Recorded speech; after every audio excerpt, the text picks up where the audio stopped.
ब्रह्मांड में ग्रहों के बड़े उथल पुथल के बीच में एक महायोग प्राप्त होने वाला है। दो विशिष्ट ग्रहों का महायुति प्रभाव आरंभ होने वाला है, जो निश्चित रूप से समस्त राशि के जातकों को अमृत तुल्य लाभ देने वाला है। कुछ बड़े परिवर्तन करा सकता है, जीवन में नए मार्ग दे सकता है। निश्चित रूप से कई बड़े लाभ प्रदान करने वाला ये योग बनने वाला है। जय श्री गणेश। नमस्कार, मैं आचार्य संजय द्विवेदी। मेरे समस्त प्रबुद्ध दर्शकों का मेरे चैनल पर हार्दिक स्वागत है। प्रिय दर्शकों, आज मैं सूर्य के राशि परिवर्तन तथा युवराज बुध के राशि परिवर्तन तथा इन दोनों ग्रहों के महायुति प्रभाव से बनने वाले महायोग का संपूर्ण विश्लेषण करने जा रहा हूं। 15 सितंबर को सूर्यदेव वर्तमान राशि को छोड़कर अपनी उच्च राशि में प्रवेश करेंगे, जहां पर बुध महाबलवान होने जा रहे हैं। क्योंकि जब भी कोई ग्रह अपनी उच्च राशि में पहुंचता तो वो अपने संपूर्ण बल के साथ, सामर्थ्य के साथ, क्षमता के साथ अत्यंत विशिष्ट प्रभाव प्रदान करता है। यहां पर बुध का बल कई सौ गुना बढ़ने वाला है। यहां पर बुध का महाप्रभावी पंच महापुरुष राजयोग भद्र योग बनेगा। 17 सितंबर को जब सूर्यदेव राशि परिवर्तन कर लेंगे, कन्या राशि में इनका प्रवेश होगा। सूर्य मित्र की राशि में होकर बलवान होंगे तथा यहां पर सूर्य बुध की महायुति का प्रभाव प्रबल बुधादित्य योग का निर्माण करने वाला है, जो अत्यंत महत्वपूर्ण होगा। प्रिय दर्शकों, भद्र पंच महापुरुष राजयोग एक ऐसा राजयोग है जो आपकी शिक्षा से, आपके बुद्धि बल से, आपके वाणी के प्रभाव से, आपके व्यापारिक क्षेत्र के प्रभाव से, कला क्षेत्र के ज्ञान से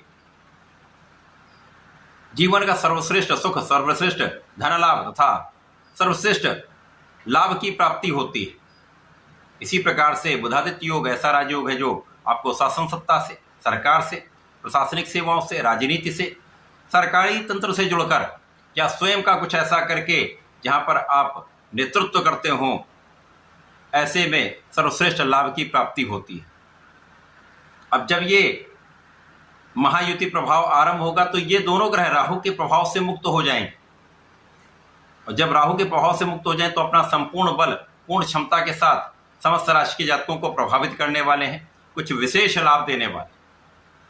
आज मैं वृषभ राशि के लिए बुध के राशि परिवर्तन, सूर्य के राशि परिवर्तन तथा इनके महायुति प्रभाव से मिलने वाले लाभ का तथा इस महाराज योगों का कितना प्रभाव आपके जीवन पर पड़ने वाला है, क्या विशिष्टता आने वाली है तथा यदि कहीं पर कोई समस्या या अवरोध है तो उसका क्या निराकरण है, संपूर्ण विश्लेषण मैं पूर्ण तर्क के साथ करने जा रहा हूं।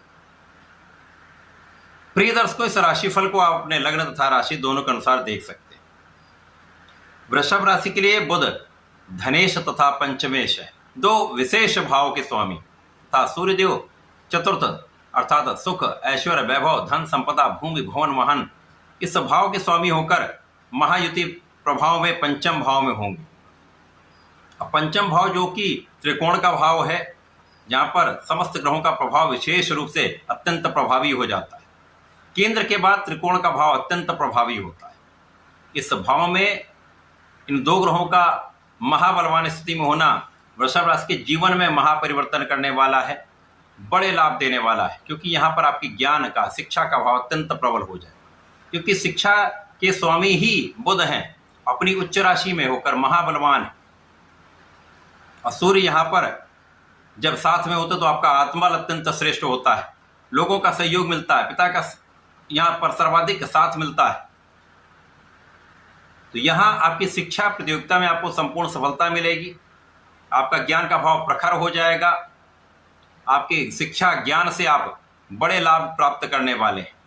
जो जातक सरकारी नौकरी के प्रयास में है, प्रतियोगिता परीक्षा की तैयारी कर रहे हैं, प्रशासनिक सेवाओं की तैयारी कर रहे हैं, अच्छा समय आपके लिए प्राप्त होने वाला है, जहां पर आप सफलता की प्राप्ति कर सकते हैं। इसी प्रकार से इस समय में संतान पक्ष बलवान हो रहा है, संतान से सुख आपको प्राप्त होगा तथा इस समय में आपकी कार्य क्षेत्र में संपूर्ण उन्नति का योग बन रहा है। अब जब अपने कार्य क्षेत्र में आप सफल होते हैं, उन्नति की प्राप्ति करते हैं, अच्छे पद का लाभ लेते हैं, कार्य क्षेत्र का विस्तार करते हैं, नए अवसरों की प्राप्ति करते हैं, तो महाधन का लाभ आपको अवश्य होने वाला है। इस समय में सूर्य बुध का प्रबल राजयोग, भद्र योग आपकी बुद्धि बल को इतना प्रबल कर देगा, आपकी ज्ञान की स्थिति इतनी प्रबल होगी, आपका वाणी का प्रभाव इतना सशक्त होगा कि आप महाधन का लाभ लेने वाले हैं। महाधन आएगा भी, संचित भी होगा, आप उसको अच्छे से प्रयोग भी कर सकते हैं, उसका संपूर्ण लाभ आप प्राप्त करने वाले हैं। परिवार का भी पूर्ण सहयोग मिलेगा, पारिवारिक भाव में भी वृद्धि हो रही है तथा इस समय में निश्चित रूप से आपकी वाणी का भाव अत्यंत प्रबल है ना, वाणी की क्षमता तथा बुद्धि का बल आपको सर्वश्रेष्ठ लाभ दिलाने वाला है। इस समय में आपके इच्छाओं का, जो आपके मन की इच्छाएं, उनकी पूर्ति का समय आ चुका है। जो भी आपने सोच रखा है वो कार्य संपन्न होंगे। आपके कार्य क्षेत्र में सफलता की इच्छा, धन प्राप्ति की इच्छा 100% पूर्ण होगी। परीक्षा में सफलता की इच्छा 100% पूर्ण होने वाली। इस समय में जब आप धन का प्रचुर लाभ लेते हैं तो आपके सुख साधन बढ़ते हैं। इस समय में निश्चित रूप से आपके भूमि, भवन, वाहन का लाभ आपको प्राप्त होगा, लोगों का सहयोग प्राप्त होगा, आपके ऐश्वर्य वैभव में वृद्धि होगी, आपका एक विशेष प्रभाव यहाँ पर प्राप्त होने वाला है। लोगों के बीच में आपका मान सम्मान बढ़ सकता है, आपकी व्यवहारिकता, आपका विशेष प्रभाव लोगों के बीच में इन्फ्लुएंसिंग रहने वाला है, जो आपको निश्चित रूप से बड़ा लाभ प्रदान करे। लंबे समय के लिए आपके मान सम्मान में वृद्धि का योग दिखता है। माता के सुखों में वृद्धि होगी, माता पिता का आशीर्वाद आपको प्राप्त होगा। सूर्य और बुध का ये परिवर्तन अत्यंत विशेष है, क्योंकि यहाँ पर लग्न के स्वामी जो हैं शुक्राचार्य, उन पर राहु की दृष्टि का प्रभाव होगा। तो इस समय में कहीं ना कहीं मन कुछ भ्रमित हो सकता है, लेकिन इस समय आपका आत्मबल श्रेष्ठ होगा, बुद्धि बल श्रेष्ठ होगा, तो इन समस्याओं का आप निराकरण आसानी से कर पाएंगे। कभी भी यदि मन में कोई भ्रम आता है तो उस समय में अपने इष्ट का ध्यान करें। यदि कहीं पर कोई समस्या आ रही है, निर्णय नहीं ले पा रहे, तो पिता का सहयोग लें, पिता की सलाह ले सकते हैं अथवा गुरु की सलाह ले सकते हैं, तथा बड़े निर्णय आपके लिए अत्यंत लाभकारी होंगे।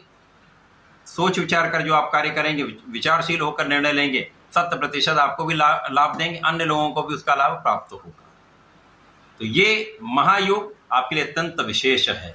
इस समय में आपको नियमित रूप से भगवान सूर्यदेव को जल देना चाहिए, भगवान गणपति की आराधना करनी चाहिए। ओम गंग गणपतये नमः का नित्य एक माला का जप नियमित रूप से करेंगे तो 100% इस समय में आपकी इच्छाएं पूर्ण होंगी, लाभ अवश्य प्राप्त होगा। तो ऐसा करके इसका लाभ लें। धन्यवाद, नमस्कार।